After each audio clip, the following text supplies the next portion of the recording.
Hello everyone, welcome to RS workshop. ఈ వీడియోలో మనం FA3 సోషల్ పేపర్ చూద్దాం. ఇది 8th క్లాస్ పేపర్.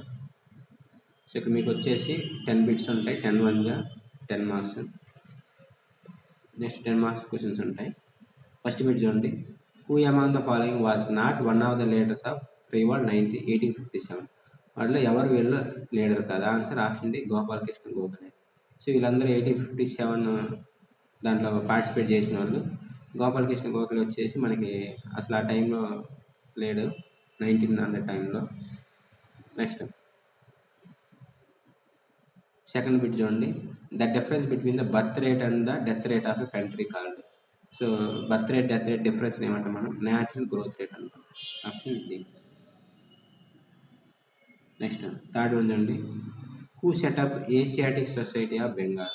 ఈ సంస్థని స్థాపించింది ఎవరు? Option A, William Jones. Next fourth చూడండి. Environment and human factors effect population distribution. Environment, human factor, which are the following is human factor?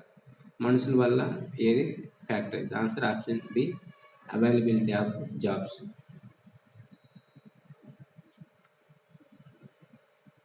Next fifth చూడండి.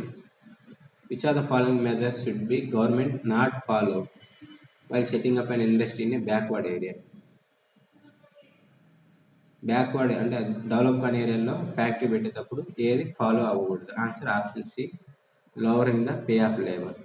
అంటే backward ఏరియాని తక్కువ శాలరీ ఇవ్వడం అనేది ఫాలో అవ్వకూడదు. నెక్స్ట్ సిక్స్త్ చూడండి. Population is unevenly spread in the entire world. Which are the following will have least influence on the population distribution? అసమానంగా ఉండడానికి ఏది తక్కువ ఫ్యాక్టర్ అయి ఉండొచ్చు? Answer option D, humidity. ఇవన్నీ యాక్చువల్ అది మినరల్ వెల్త్ ఎక్కువ ఉన్నప్పుడు అక్కడ ఎక్కువ ఉండొచ్చు. పవర్ సప్లై ఎక్కువ, విద్యుత్ ఉంటే అక్కడ ఎక్కువ జనాలు ఉంటారు. ఫెర్టైల్ ల్యాండ్, పంటలు ఎక్కువ ఉంటే అక్కడ ఎక్కువ జనాలు ఉంటారు. సో ఇది అనేది మీకు లీస్ట్ ఫ్యాక్టర్ అయింది, హ్యూమిడిటీ. నెక్స్ట్ సెవెంత్ చూడండి. Which are the following statement about the revolt 1857 is true? దానికి సంబంధించి నిజమైన statement. Answer option B, revolt of 1857 inspired the Indian freedom movement. So మనకి 1947లో ఫ్రీడమ్ వచ్చింది, ఇండిపెండెన్స్. దానికి ఇది మెయిన్ ఈవెంట్, ఇక్కడి నుంచి స్టార్ట్ అయింది అనమాట. ఎయిత్ చూడండి. Which are the following is most likely to be example of cooperative industry? Cooperative ఇండస్ట్రీకి most example. Answer option C, a snacks manufacturing company whose workers are the owners. Cooperative అంటే work చేసే వాళ్ళే ఓనర్స్గా ఉంటుందండి, cooperative management.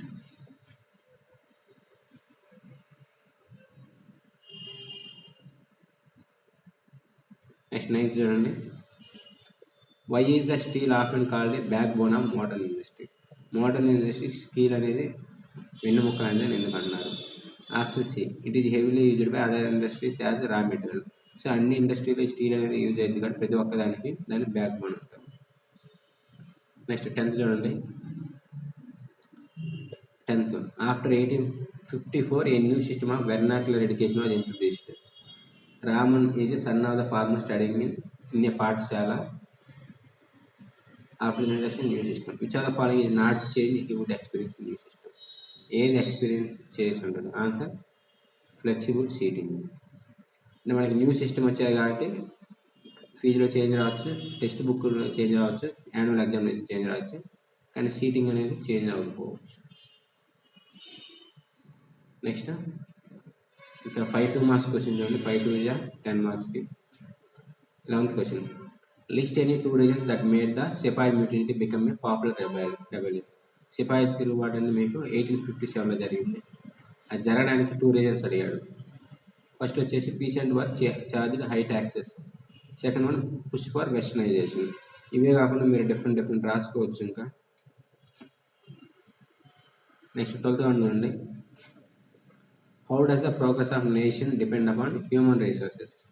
Right any 2 points. ఒక దేశం develop అవ్వాలంటే human resource మీద ఎలా డెవలప్ అయి ఉంటుంది, డిపెండ్ అయి ఉంటుంది. ఫస్ట్ వన్ చూడండి, మేకింగ్ ఎడ్యుకేషన్ యాక్సెసిబుల్. సో అందరికి ఎడ్యుకేషన్ ఉంటే, ఎక్కువ మంది చదువుకొని మంచి స్కిల్ ఉన్నప్పుడు కంట్రీ డెవలప్ అయింది. Next investment in providing basic access to health facilities. So health facilities like hospital అవన్నీ ఇంప్రూవ్ అయినప్పుడు కూడా హెల్తీగా ఉండి ప్రొడక్టివిటీ అనేది పెరుగుతుంది. 13 చూడండి, state any two recommendations of Woods dispatch with record higher education.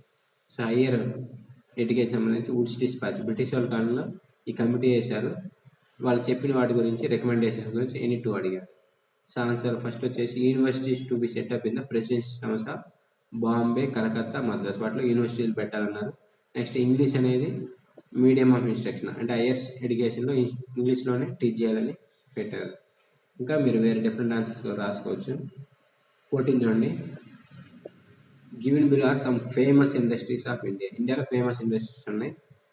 Tripura handloom, next Hindustan zinc. వాడు ఏమి ఇచ్చాడు, categorize these industries according to raw materials they use. అవి యూజ్ చేసుకునే మెటీరియల్స్ బట్టి వాటిని మనం కేటగరైజ్ చేయాలి, దేని కింద వస్తాయి. సో ఆన్సర్ వచ్చేసి హ్యాండ్లూమ్ అన్నాడు కాబట్టి ఫారెస్ట్ బేస్డ్ ఇండస్ట్రీ రావచ్చు, లేదంటే ఆగ్రో బేస్డ్ ఇండస్ట్రీ అంటాం, అంటే మనకి అందులో బట్టలు అయితే తయారు చేస్తాం కాబట్టి. Next mineral based industry, zinc అంటే మినరల్స్ కాబట్టి మినరల్ బేస్డ్ ఇండస్ట్రీ అనవచ్చు. 15 చూడండి, state to difference between Rabindranath Tagore and Mahatma Gandhi views and education.